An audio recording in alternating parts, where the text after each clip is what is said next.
Kí gbogbo àwọn ọmọ orílẹ̀-èdè Nàìjíríà pátápátá pé a kú déédé àsìkò yìí. Ṣéun Agbọ́lá lórúkọ tèmi, ìkànnì Jugba Master Channel, ibẹ̀ náà ni àwa tí a ti ń wòra wa. Bó o ní ọ̀dẹ̀ òdùn bí? òkè.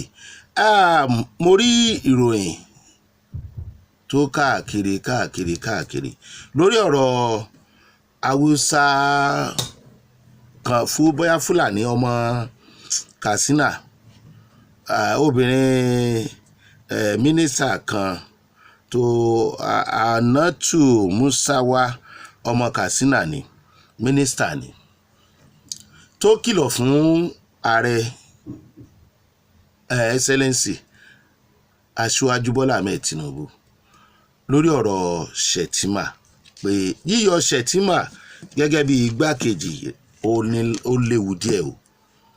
Tẹ́ ẹ bá rántí wípé ìròyìn ń káàkiri wípé ààrẹ orílẹ̀-èdè Amẹ́ríkà Trump ó sọ fún bàbá wa Bọ́lá Ahmed Tinubu pé lára àwọn òfin tó ń fẹ́ fún tó gbọ́ tí bàbá gbọ́dọ̀ tẹ̀lé fún 2027 ni pé Kìrìsìtẹ́nì ni kí wọ́n fi ṣe igbákejì wọn, léyìí tó jẹ́ pé n tó bá òfin orílẹ̀-èdè wa mu nìyẹn ní abẹ́ democracy. Ṣùgbọ́n wọ́n ṣe èyí tí wọ́n ṣe lọ, wọ́n mú jẹ nítorí pé ayé fẹ́ràn Aṣíwájú Bọ́lá Ahmed Tinubu, torí tiwọn ni wọ́n ṣe dìbò, kì í ṣe Shettima ni wọ́n dìbò fún. Ìrànlọ́wọ́ bàbá wa Excellency Bọ́lá Ahmed Tinubu ni Shettima fi jẹ́ nǹkan. Bí bẹ́ẹ̀ kọ́, kò sẹ́ni tó mọ Shettima kọjá ọ̀rọ̀ bandit àbí kò ṣe bandit àtìgbà tó ṣe gómìnà tí wọ́n ń gbé káàkiri. Ó wá dójú ẹ̀wà yìí, mínísítà Anatu Musawa ọmọ Katsina wa ń sọ fún ààrẹ pé ọ̀rọ̀ tí Trump sọ yẹn kò sọ̀rọ̀ ń bẹ́ o, ó máa léwu fún wọn o láti wọlé. Nígbà tí àwọn aṣojú ìjọba àbí APC kan náà máa sọ̀rọ̀, wọ́n ní ọ̀rọ̀ nípa pé ààrẹ fẹ́ yọ Shettima àbọ̀ fẹ́ yan ẹlòmíì nígbàkejì, kò sóòótọ́ ń bẹ́ o. Ìròyìn tó ń fò káàkiri ni o, kò sóòótọ́ ń bẹ́ o, kọjọ́ mi lójú ná. Ṣùgbọ́n òótọ́ wà ń bẹ̀, kò sóòótọ́ ń bẹ̀ torí wọ́n ní kì í ṣe àsìkò yìí ní àsìkò campaign, which is true, pé ọjọ́ election sì sún síwájú. Ṣé rátẹnìkéní àtẹnìkejì tó sọ̀rọ̀ nǹkan kan náà ni wọ́n ń sọ. Ṣùgbọ́n kí bàbá wa ààrẹ Bọ́lá Ahmed Tinubu kọ́kọ́ mọ̀ wípé aráàlú mọ̀ pé ọ̀pọ̀lọpọ̀ news tí àwọn èèyàn máa ń debunk wípé kò sóòótọ́ ń bẹ̀, tí wọ́n máa ń pè ní fake news, ọ̀pọ̀lọpọ̀ ló ń padà jáde tó ń di authentic. Orílẹ̀-èdè Nàìjíríà, mo gbàdúrà níjọ́ kan ká lóòótọ́, ká dẹ̀ jẹ́ olóòótọ́ sí orílẹ̀-èdè wa àti sí àwọn aráàlú tó dìbò yàn wá. Kí ló dé tá a máa ń fi ẹ̀tẹ̀ sílẹ̀ tá a máa ń pa làpálàpá? Ẹ jẹ́ kí n sọ kínní kan fún yín. Bàbá wa Bọ́lá Ahmed Tinubu, Excellency, ẹ̀yin la ní bá sọ̀rọ̀. Òdodo tó wà ń bẹ̀ ni pé aráàlú lè sọ̀rọ̀ fún ẹni tí ó bá jẹ́ olóṣèlú tó bá fẹ́ gbọ́. Olóṣèlú tí ò bá fẹ́ gbọ́ lè ṣe nǹkan tó wù ú. Ó lè arrest ẹni tó sọ̀rọ̀, ó lè ní ẹ fílẹ̀, ó lè ní ẹ lọ pa àmọ̀pẹ́yìn oṣù olóṣèlú pààyàn. Torí pé ẹ máa ń létí ọ̀rọ̀ lẹ́nujọ́ mẹ́ta tí wọ́n á bá yín fún ọ̀rọ̀ olóyè Sunday Igboho. Ẹṣin tó tọ́ ọmọ ọkọ nìyí, ìyẹn la fi mọ̀ wípé tá a bá rẹ́ni bá yín sọ òótọ́ ọ̀rọ̀, torí ẹ lè mọ̀ọ́mọ̀ ń gbà mí, èmi máa ń sọ lórí ètò pé ẹ lè máa mọ̀ gbogbo ẹ̀kọ́ lẹ lè mọ̀, ṣùgbọ́n àwọn tó súnmọ́ yín mélòó ló ń sòótọ́ ọ̀rọ̀. Ẹ já fi nǹkan kan sí, ẹ tètè nígbàgbọ́ wípé ọmọbìnrin mínísítà tó sọ̀rọ̀ yẹn alákòóbá ni. Tó bá rò wípé tíkẹ́ẹ̀tì Shettima gẹ́gẹ́ bí vice ni ó jẹ́ kẹ́ ẹ wọlé, irọ́ ni o, iṣẹ́ ọwọ́ yín ló máa gbé yín wọlé o. Number one, kò sí tí Shettima ń ṣe nínú ìjọba yín. àwọn èèyàn ò ṣe bẹ́ẹ̀ fẹ́ràn muslim ticket mọ́. Nígbà tẹ́ ẹ lo muslim ticket tẹ́ ń lò lọ́wọ́ yìí, ìfẹ́ yín làwọn èèyàn ní. Ẹ má jẹ́ kán tàn yín, ẹ tiẹ̀ kọjá tí wọ́n ń tàn. Ẹ má rí bí ẹni pé tẹ́ ẹ bá gbọ́rọ̀ sáwọn ará bí lẹ́nu nǹkan ó bàjẹ́. Ẹ sà, Ọlọ́run ló ní 2027. Bẹ́ẹ̀ ṣe ń fi akíkanjú àti òdodo ṣe lọ báyìí, àwọn èèyàn ń wò yín, àwọn tó fẹ́ràn yín wọ́n ti ń pọ̀ sí i. Ṣé bí wọ́n ń para wọn? Ṣé báwọn bandits náà ń ṣiṣẹ́ ọwọ́ wọn lọ́hùn? Ìtí àwọn èèyàn fi ń sọ̀rọ̀ Shettima ò kọjá pé àwọn ara wọn ní kó bára wọn lórí ọ̀rọ̀ Shettima.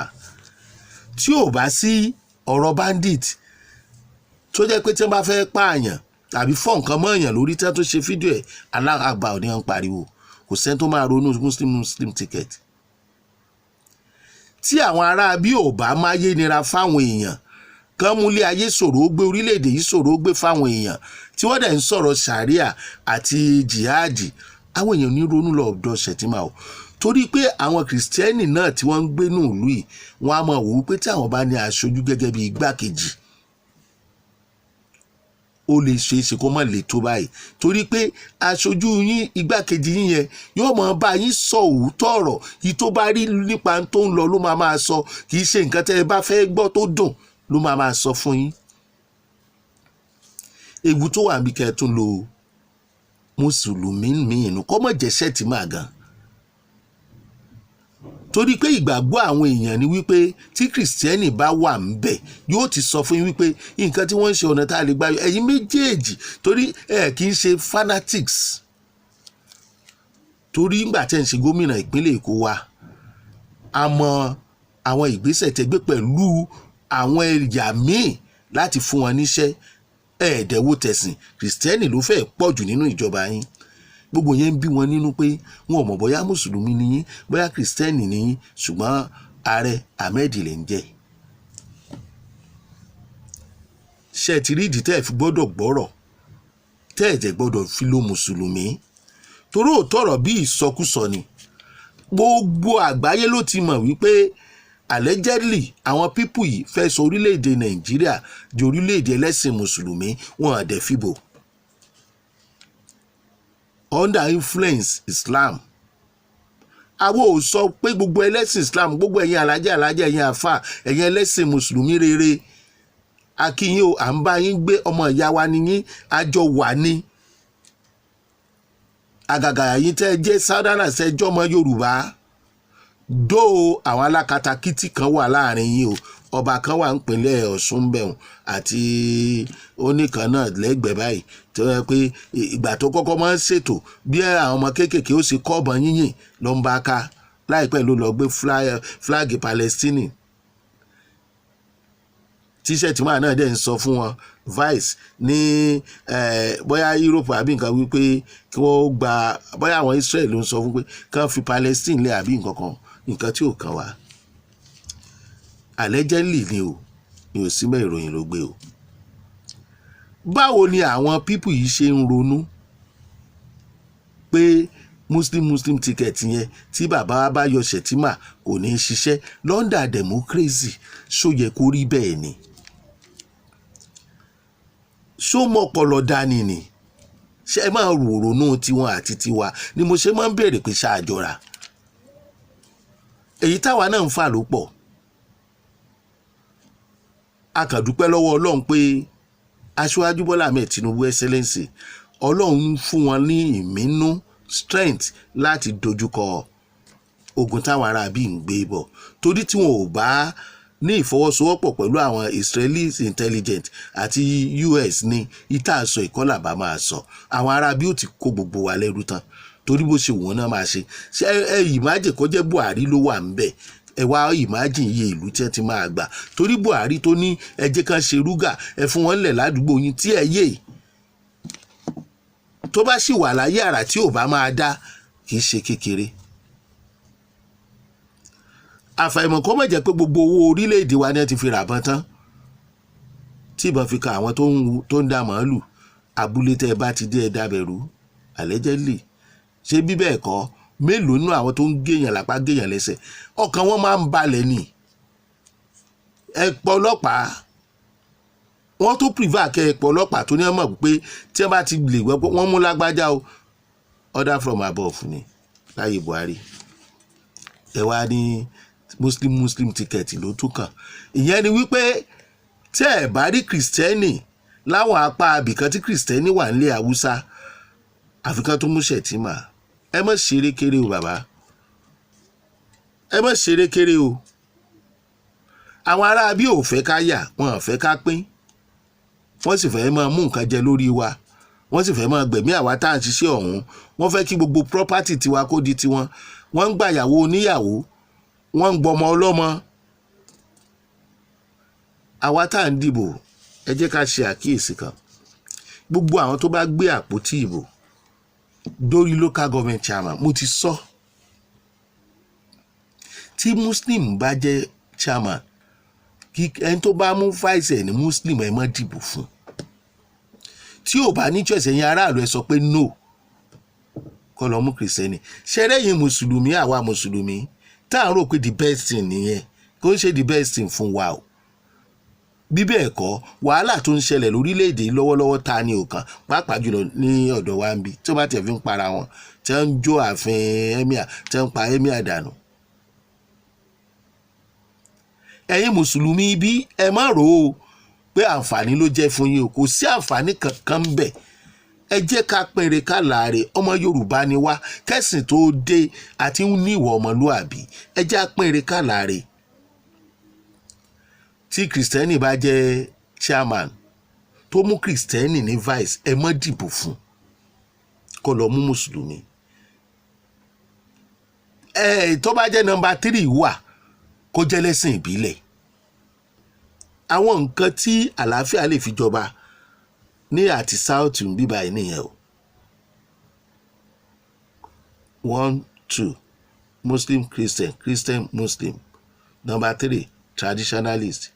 bọ́ọ̀ ẹ̀dẹ̀ mú traditionalist ṣe number 1, ẹ mú wọn sí ara wọn. nǹkan kan náà ni wá nílẹ̀ Yorùbá o.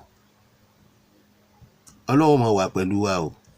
bàbá wa ààrẹ Bọ́lá Ahmed Tinubu Excellency, ẹ má gbọ́ advice muslim ticket o. bẹ́ẹ̀ ṣe muslim ticket àwọn ará bí ò fẹ́ràn yín, Ọlọ́run sì ti ń fagbára yín ká wọn o. ẹ ti ń gbàgbára lọ́wọ́ wọn o. ó tiẹ̀ jẹ́rìí bàbá olódò dẹ̀. kìrìsìtẹ́nì làwọn èèyàn ń fẹ́ lọ́mọ orílẹ̀-èdè Nàìjíríà ń fẹ́ ní igbákejì yín o. gbogbo nǹkan kọ́ la fi ṣòṣèlú. Ọlọ́run àbáyín ṣe, àbáyín tó. orílẹ̀-èdè Nàìjíríà ò ní í tú, ṣùgbọ́n kárátà àwọn pípù yìí, attitude wọn, ṣé kò tí ì pín orílẹ̀-èdè Nàìjíríà? ṣé kò tí ì fọ́ irin mọ́ Nàìjíríà lórí nílùú táwọn kan ti nígbàgbọ́ pé àwọn lágbára lórí ẹ̀yà míì àti ẹ̀sìn míì? ìlú tírú ẹ̀ bá dẹ̀ ti ń ṣẹlẹ̀, Ọlọ́run ló lè ṣẹ́gun bẹ̀ o. ìlú tó jẹ́ pé ẹ̀yà kan wọ́n ti sọ wípé ẹ̀yà Fúlàní nílẹ̀ Amẹ́ríkà wọ́n ti sọ pé àwọn ni tẹ́rọ́rìstì tó pọ̀ jù lágbàáyé, pé ìran wọn ni number 1. àwọn la wá pè lọ́mọ ìyá wa. ìgbà wo ni wọn ò ní kógun jà wá?